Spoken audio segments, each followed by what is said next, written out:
les années passées dans une vie de surfeur professionnel, j'ai découvert plein de choses. J'ai la planète, j'ai vu un peu plein de pays différents, comment ils fonctionnaient, qu'est-ce qui faisait du sens, où est-ce que ça allait. Et puis surtout, j'ai vu au fil des ans tout se dégrader, mais de manière catastrophique. À tel point qu'à un moment, je me suis dit, c'est pas possible, il faut vraiment qu'on fasse quelque chose parce que c'est trop grave, quoi. Qu'est-ce qu'on va laisser à nos enfants et c'est de l'avoir vu, c'est pas d'avoir écouté qui que ce soit ou d'avoir entendu tous les discours alarmistes, c'est vraiment d'avoir observé ce qui se passait. Et là, je me suis dit, bon, l'industrie du surf, elle utilise beaucoup de textiles.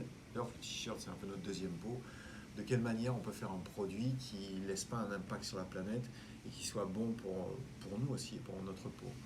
Donc j'ai suivi l'histoire du coton, je suis allé en Inde, j'ai un peu exploré toute la filière du coton et c'était catastrophique ce que j'ai vu et donc je me suis dit il nous faut autre chose.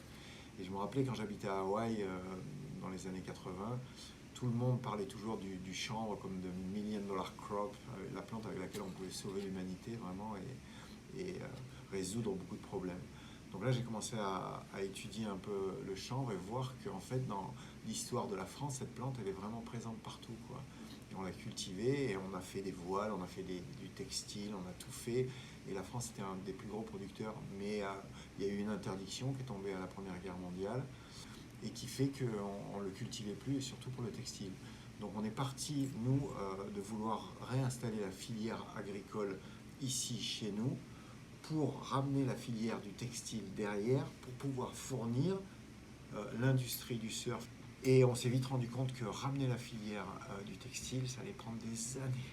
Parce qu'il n'y a plus de filature, il n'y a plus de tissage, il n'y a plus de tricotage, tout est parti en Chine et c'est compliqué. Bon, maintenant, il y a du tissage et du tricotage, mais des filatures, il n'y en a pas. Et là, on s'est dit, moi je suis végétarien depuis 30 ans, je suis toujours à la recherche de produits sains qui puissent nous nourrir, et le soja et le tempeh. Et le sétan, j'en ai bouffé des quantités astronomiques, et voilà, j'ai envie, c'était de sortir de ce genre de produit. Et je savais que la graine de chanvre était une solution, mais on ne l'avait pas disponible en France.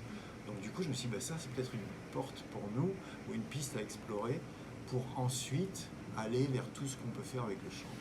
Donc on a commencé par l'alimentaire, on a commencé à mettre en place le réseau agricole sur la graine seulement, ce qui était beaucoup plus facile qu'avec la tige, parce qu'avec la tige il faut des outils particuliers, tandis que la graine elle pouvait être semée et moissonnée avec les outils qu'ils avaient ici.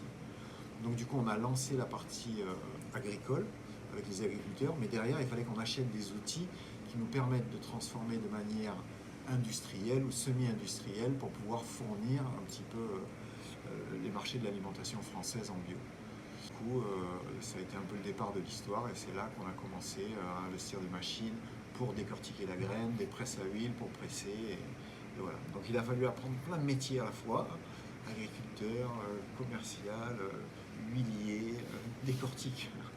Mais bon, c'était la richesse aussi de ce projet et c'est ce qui nous a aussi montré que si on pouvait rentrer dans n'importe quel métier avec nos valeurs et du bon sens et trouver les solutions.